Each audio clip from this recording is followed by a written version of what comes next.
ഇപ്പോൾ KSU സംസ്ഥാന president Aloysius Xavier കൂടെ ചേരുന്നുണ്ട്.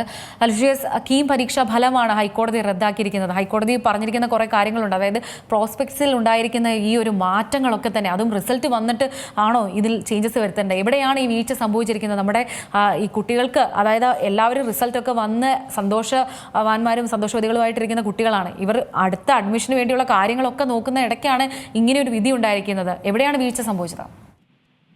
സമീപകാലത്ത് കേരളത്തിലെ ഉന്നത വിദ്യാഭ്യാസ മേഖല അതിന്റെ ഏറ്റവും തകർച്ചയുടെ മൂർധന്യാവസ്ഥയിൽ നിൽക്കുന്ന ഒരു സാഹചര്യമാണ് നിലവിലുള്ളത്. അതിൽ സർക്കാർ വിദ്യാർത്ഥികളുടെ ഭാവിയെ സംബന്ധിച്ചോ അല്ലെങ്കിൽ വിദ്യാഭ്യാസ മേഖലയിലെ വിദ്യാർത്ഥികൾ ഉയർന്നു വരണമോ എന്ന തരത്തിൽ സർക്കാരിന് യാതൊരു പരിഗണനയും അല്ലെങ്കിൽ സർക്കാരിന്റെ ഒരു പ്രയോറിറ്റി ആയിട്ട് വിദ്യാഭ്യാസ മേഖല വരുന്നില്ല എന്നുള്ളതാണ് സമീപകാലത്ത് പല വിഷയങ്ങളുമായിട്ട് ബന്ധപ്പെട്ട് ഉണ്ടായിരിക്കുന്ന സംഭവ വികാസങ്ങൾ. ഇപ്പൊ കീം പരീക്ഷയുമായി ബന്ധപ്പെട്ട് അത് പരീക്ഷ കഴിഞ്ഞതിന് ശേഷം അല്ലല്ലോ ഇതില് മറ്റേ പ്രോസ്പെക്ടസിൽ ഉൾപ്പെടെ അതിലെ മാറ്റങ്ങൾ വരുത്തുന്നത്. ഇതിനെപ്പറ്റി ഒരു മിനിമം ബോധ്യമില്ലാത്ത ആളുകളാണോ ഇതിന്റെ തലപ്പത്തിരിക്കുന്നത് എന്ന് വലിയ ചോദ്യം ഉന്നയിക്കേണ്ടുന്ന ഒരു വസ്തുത തന്നെയാണ്.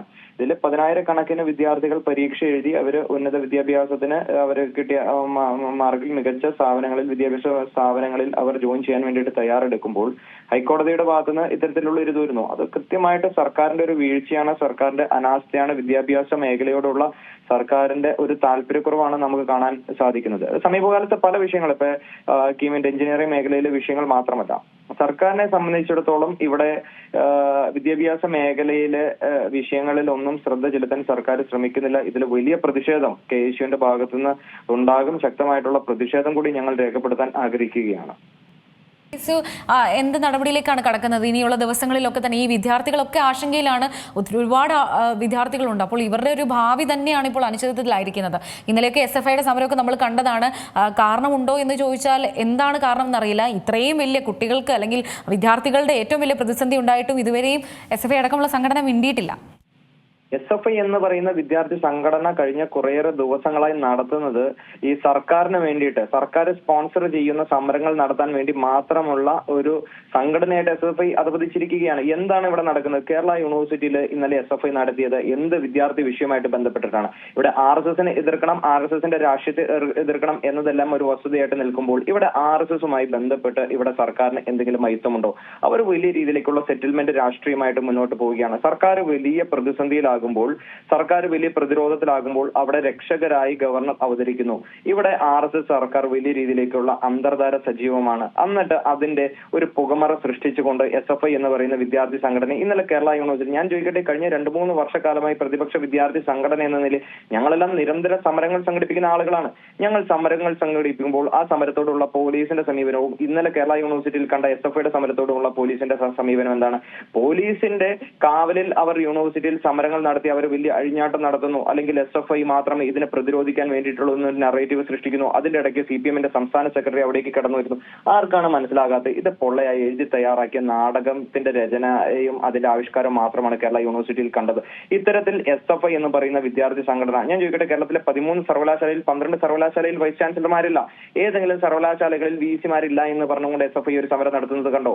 കേരളത്തിലെ 66 ഗവൺമെന്റ് കോളേജുകളിൽ 65 ഗവൺമെന്റ് കോളേജുകളിൽ സ്ഥിരം പ്രിൻസിപ്പൽമാരില്ല, എവിടെയെങ്കിലും അതില്ല ഒരു പ്രശ്നമാണെന്ന് പറഞ്ഞ് SFI സമരത്തിൽ ഇറങ്ങുന്നത് കണ്ടോ? ഇപ്പൊ കീമിന്റെ വിഷയമുണ്ടായി, കീമിന്റെ വിഷയത്തിൽ ഒരു പ്രശ്നമുണ്ടായി എന്ന് പറഞ്ഞ് SFIയുടെ ഒരു സ്റ്റേറ്റ്മെന്റ് കണ്ടോ? അല്ലെങ്കിൽ ഉച്ചക്കഞ്ഞിയുടെ വിഷയങ്ങൾ ഇവിടെ ഉണ്ടാകുന്നു, അതിൽ SFIയുടെ ഒരു പ്രതികരണമോ സമരമോ കാണുന്നുണ്ടോ? അങ്ങനെ ഉന്നത വിദ്യാഭ്യാസ മേഖലയും പൊതുവിദ്യാഭ്യാസ മേഖലയും സമീപകാലത്ത് ഏറ്റവും വലിയ ദുരന്തത്തിലേക്ക് മുന്നോട്ട് പോകുമ്പോൾ അതിന്റെ ആക്കം കൂട്ടുകയാണ് SFIയുടെയും അല്ലെങ്കിൽ CPMന്റെ നേതൃത്വത്തിലെ ഇത്തരത്തിലുള്ള പൊറാട്ട് നാടകങ്ങൾ. ഒരു കാര്യം മാത്രമേ KSU എന്ന് പറയുന്ന വിദ്യാർത്ഥി സംഘടനയ്ക്ക് പറയാനുള്ളൂ: SFI ഇനിയെങ്കിലും അവരുടെ ഈ അഡ്ജസ്റ്റ്മെന്റ് രാഷ്ട്രീയത്തെ അല്ല അഡ്ജസ്റ്റ്മെന്റ് സമരത്തെ അവർ അവസാനിപ്പിച്ച് CPM RSSുമായിട്ട് കൈകോർത്തുകൊണ്ട് നടത്തുന്ന ഇത്തരം പൊറാട്ട് നാടകങ്ങൾ അവസാനിപ്പിക്കുക. ഇവിടെ സാധാരണക്കാരായിട്ടുള്ള ജനങ്ങളുടെ പൊള്ളുന്ന വിഷയങ്ങൾ, നീറുന്ന വിഷയങ്ങൾ, നിരവധിയായിട്ടുള്ള വിഷയങ്ങൾ വിദ്യാഭ്യാസ മേഖലയിലുണ്ട്. അതിനെപ്പറ്റി ഒരക്ഷരമെങ്കിലും മിണ്ടാൻ നട്ടലുണ്ടെങ്കിൽ SFI എന്ന് പറയുന്ന വിദ്യാർത്ഥി സംഘടന തയ്യാറാവുക. സർക്കാർ ഈ വിഷയങ്ങളെ ഏറ്റെടുത്തുകൊണ്ട് ഒരു തലമുറയെ തന്നെ ഇരുട്ടിലേക്ക് തള്ളിവിടുന്ന സമീപനമാണ് സർക്കാരിന്റെ ഭാഗത്തുനിന്ന് ഉണ്ടാകുന്നില്ല. അതിൽ ശാശ്വതമായിട്ടുള്ള പരിഹാരം ഉണ്ടാകണം. കഴിഞ്ഞ ദിവസം സംസ്ഥാന KSU കമ്മിറ്റിയുടെ നേതൃത്വത്തിലേക്ക് സെക്രട്ടേറിയറ്റ് മാർച്ച് നടത്തി അതിഭീകരമായ രീതിയിലേക്കാണ് സർക്കാർ അടിച്ചമർത്തിയത്. ഇന്നും നിരവധിയായിട്ടുള്ള സഹപ്രവർത്തകർ ആശുപത്രികളിലും മറ്റുമായി കിടക്കുകയാണ്. എങ്കിലും ഞങ്ങളുടെ സമരവീര്യത്തെ ഞങ്ങൾ അവസാനിപ്പിക്കാൻ ഞങ്ങൾ തയ്യാറാവില്ല. ഈ ടീമിന്റെ ഉൾപ്പെടെയുള്ള വിഷയങ്ങളിൽ ഏറ്റെടുത്തുകൊണ്ട് സമഗ്രമായ വലിയ രീതിയിലേക്കുള്ള സമരങ്ങൾക്കാണ് കേരളം സാക്ഷ്യം വഹിക്കാൻ പോകുന്നതെന്ന് ഈ അവസരത്തിൽ പറയാൻ ആഗ്രഹിക്കുകയാണ്. അലോഷ്യസ് സേവ്യർ അവസരത്തിൽ പ്രതികരിച്ചത് KSU സംസ്ഥാന പ്രസിഡന്റ് അലോഷ്യസ് സേവ്യർ ആയിരുന്നു പ്രതികരിച്ചത്. ഏറ്റവും പുതിയ വാർത്തകളും വിശേഷങ്ങളും വിരൽത്തുമ്പിലറിയാൻ സീ മലയാളം ന്യൂസ് എല്ലാ ഡിജിറ്റൽ പ്ലാറ്റ്ഫോമുകളിലും ലഭ്യം.